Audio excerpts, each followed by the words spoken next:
Congratulations for your selection for the interview round. Thank you, ma'am.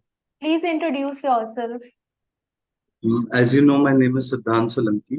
I come from Gonda district of Uttar Pradesh. I've done my primary education from Gonda, and I've done my BBLLB from Guru Gobind Singh Indraprasth University, and I've completed it in the year 2020, and since then I've been preparing for judicial examinations. All right.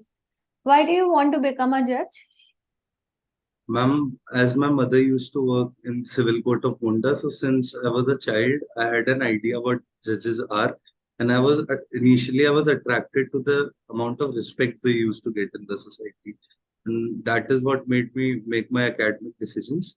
And after pursuing law, I wanted to work in diverse fields of law, and so judiciary is one of the profession which will allow me for that.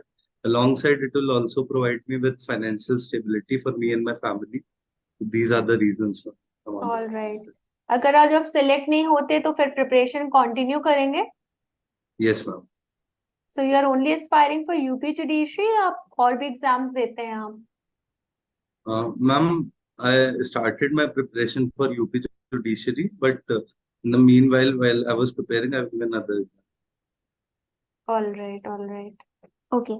Siddhant, you said कि आप judiciary में इसलिए आना चाहते हैं क्योंकि the amount of respect this whole institution gets, right?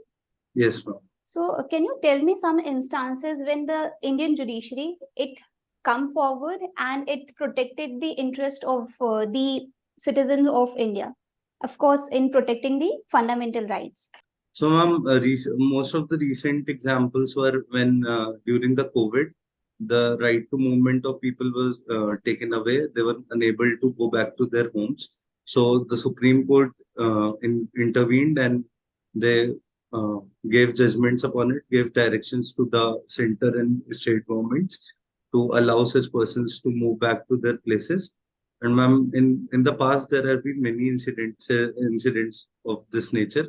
Like, ma'am, the PIL was introduced by the Honorable Supreme Court of India in India, and ma'am, alongside that, the basic structure doctrine was given by the Honorable Supreme Court, through which, ma'am, many of the actions of state which took away fundamental rights at times can now be judicially reviewed. Okay. So it is said that 73rd Constitutional Amendment Act, it was remarkable in itself. Yes. ये किस चीज से related था? Ma'am, ये पंचायत से related था. Okay. So when we celebrate this Panchayati Raj Day? Sorry, ma'am, I'm unable to recall. No issue. Okay, Siddhant, Indian Constitution, it is also called as the living document. Scholars praises it. Yes. Right? Why it is called as living document? It is known as a living document because even now, if there is always a scope of amendment in the Indian Constitution as per the needs of the people and of the needs of the society. So whenever some provision comes in the way of development, then the legislature can amend such provisions, and that is why it is a living document. Okay. All right, Siddhant, who is an accomplice under Indian Evidence Act? Ma'am, accomplice is a person who was involved in the commission of a crime, and ma'am, later he becomes an approver of the government, of the prosecution, and he gives evidence against all other persons who were involved in the crime. All right. और jurisprudence पढ़ा हुआ है आपने? Ma'am, HLA heart ने क्या theory दी थी, उसके बारे में कुछ ब्रीफ बता सकते हैं?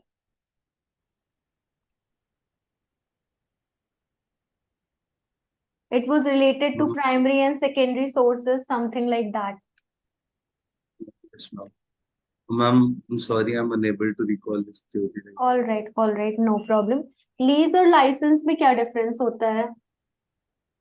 Ma'am, a lease is when a property is transferred to another person for some particular time period, and then it is known as lease. And when the license under it, only a right to perform some certain act is transferred, and the property is not transferred. Both are for a certain period, but more rights are transferred under lease than license. All right. दस्ताने versus दस्ताने case जो Hindu law के under है वो किस चीज से related है? Ma'am it is relates to cruelty. Cruelty. अच्छा, मान लीजिए कोई एक कपल है वो अपनी मैरिज को रजिस्टर नहीं कराता, तो क्या उसकी मैरिज नल एंड वॉइड हो जाएगी? No ma'am. तो फिर रजिस्ट्रेशन कराने के लिए सुप्रीम कोर्ट ने सीमा वर्सेस अश्विनी कुमार के केस में क्यों कहा था? Ma'am when a marriage is registered तो उसके डॉक्यूमेंट्री एविडेंसेस बन जाते हैं, उसकी वजह से वो गाइडलाइंस दी गई थी, बट अभी भी वो कंपलसरी नहीं। All right. सिद्धांत, मान लीजिए कोई महिला किसी बच्चे को जन्म नहीं दे पाती, तो क्या ये ग्राउंड ऑफ डिवोर्स हो सकता है? Ma'am if a woman is unable to procreate a child, then yes ma'am, it can be a ground of divorce. Don't you think कि इम्पोटेंसी और इनफर्टिलिटी दो अलग अलग चीजें हैं, और इनमें से इम्पोटेंसी ग्राउंड होता है डिवोर्स का, इनफर्टिलिटी नहीं? Yes मैम, दो अलग चीजें हैं। इम्पोर्टेंसी ग्राउंड होता है डिवोर्स का, और hmm. Ma'am procreation of child एक इम्पोर्टेंट पार्ट माना जाता है मैरिज का। और उसके चलते ma'am, I am sorry, I am not able to recall the exact provision, but hmm. This is what I believe ma'am that. All right. क्या women की अरेस्ट के लिए कोई स्पेशल प्रोविजन कहीं पर दिया हुआ है? Yes ma'am. Ma'am criminal cases में विमेन के अरेस्ट के लिए सेक्शन 46 बात करता है of the code of criminal procedure, hmm. जिसके अंडर मैम सनसेट के बाद और सनराइज से पहले विमेन का अरेस्ट नहीं किया जा सकता अनलेस एक judicial magistrate of first class से प्रायर परमिशन ली गई हो। और मैम सिर्फ विमेन ऑफिसर ही अरेस्ट कर सकती है विमेन्स का। All right.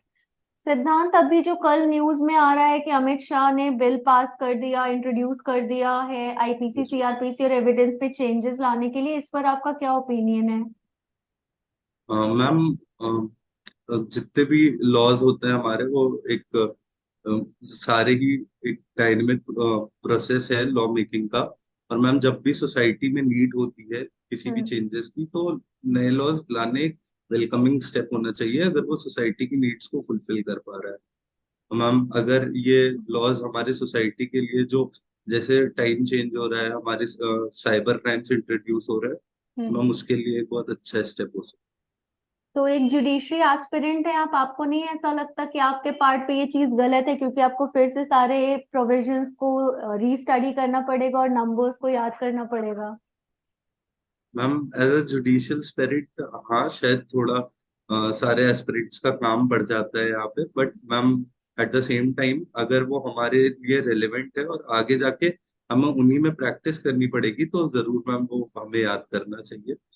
इसमें कोई प्रॉब्लम नहीं है। Okay. Siddhant, under RTI Act, Right to Information Act, can any foreigner also seek information? Sorry ma'am, not able to. Okay. ऐसा बोला जाता है इंडियन कॉन्स्टिट्यूशन हाईली इन्फ्लुएंस्ड है ब्रिटिश लॉज से। कुछ ये प्रोविजंस बता सकते हैं इंडियन कॉन्स्टिट्यूशन के जहां पे हमें देखा गया है कि we have drawn something from British constitution? हमारा Indian constitution government of India act 1935 से काफी सारा पार्ट अडॉप्ट करता है। उसके अलावा मैम जो रूल ऑफ लॉ का कंसेप्ट है वो ब्रिटेन से आया है। हम जो पार्लियामेंट्री फॉर्म ऑफ गवर्नमेंट है वो हम लोगों ने ब्रिटेन से लिया है, इस वजह से शायद ऐसा बोला था। Okay. Can you tell me what is Article 142? Yes ma'am, article 142 ma'am talks about the inherent power of the honorable supreme court, under which it can make any decree or order to do complete justice.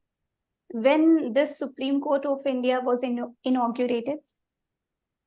Ma'am, it was made under the 1935 Act. Supreme Court of India was established, and ma'am, the exact date, I'm sorry, I'm not sure, but if you may allow me to make a guess, Yes, you can. I think it was on 1st of April. Okay. आप मुझे बता सकते हैं ये Gaganyaan mission क्या है? Ma'am, Gaganyaan mission relates to navigation of flights for which a new technology has been introduced under it. which will help for the navigation of aircrafts. Okay, so what is this NAVIC system? Navig system is also related to navigation process. Okay, And तो India के पास इसका मतलब 2 regional navigation system हो जाएंगे. ma'am, as far as I remember, I'm sorry, I'm not able to remember exactly, but Gagan is related to aircrafts and Navig system, I'm not very sure. Okay, Sorry. आप मुझे बता सकते हैं उत्तर प्रदेश कितने अलग अलग स्टेट्स के साथ अपना बॉर्डर शेयर करता है? Yes, ma'am. Ma'am, it shares its border with Uttarakhand, with Bihar, with Madhya Pradesh, and Haryana, with Rajasthan, with the UT of Delhi. Ma'am, these are the states I remember. Okay, सिद्धांत, divorce cases में cooling of period क्या होता है? Ma'am, divorce cases में at least 1 year माना जाता है कि 1 साल के बाद डाइवोर्स पिटिशन फाइल होनी चाहिए. मोस्टली म्यूचुअल डाइवोर्स के केसेस में फॉलो होता है. उस पीरियड तक हमारे लेजिस्लेशंस का ये ट्राई करते हैं कि एक मैरिज डिसॉल्व ना हो. उसके लिए एक दोनों पार्टीज एक ट्राई दे सकती है मैरिज को. उसके बाद मैम अगर म्यूचुअल कंसेंट से अगर डाइवोर्स पिटिशन फाइल की जाती है, उसके बाद भी 6 मंथ्स का पीरियड होता है, जिसमें वो टाइम पीरियड मिलता है कि दोनों लोग ट्राई कर सकते हैं मैरिज को रिकंसाइल. ऑलराइट सिद्धांत, आप अपनी 2 अच्छी क्वालिटीज और 2 बुरी क्वालिटीज बताइए. व्हाट आई फील, मेरे अंदर एक अच्छी क्वालिटी है परसिवरेंस की. मैं अपने गोल की तरफ बहुत डेडिकेटेड रहता हूँ और बहुत पेशेंटली उस पर काम करता रहता हूँ. उसके अलावा मैम मुझे फील होता है मैं हार्ड वर्किंग हूँ और मैं अपने गोल के लिए जो मैं अचीव करना चाहता हूँ उसके लिए पूरी मेहनत करने की कोशिश करता हूँ. हम 2 खराब क्वालिटी जो मेरे अंदर अभी मुझे लगता है, वो एक मैम है कि मुझे थोड़ी जंक फूड खाने की आदत है, जो मैं ट्राई कर रहा हूँ पिछले 1-2 महीने से. मैंने काफी कम कर दिया है. उसके अलावा मैम एग्जाम पर्पस के लिए अभी मेरा जो रूटीन है, मैं थोड़ा लेट उठता हूँ. बट अभी जब से मेंस का रिजल्ट आया, मैं ट्राई कर रहा हूँ कि मैं सुबह 6-6:30 बजे तक. ऑलराइट सिद्धांत, अभी आपने मेंशन किया जंक फूड का.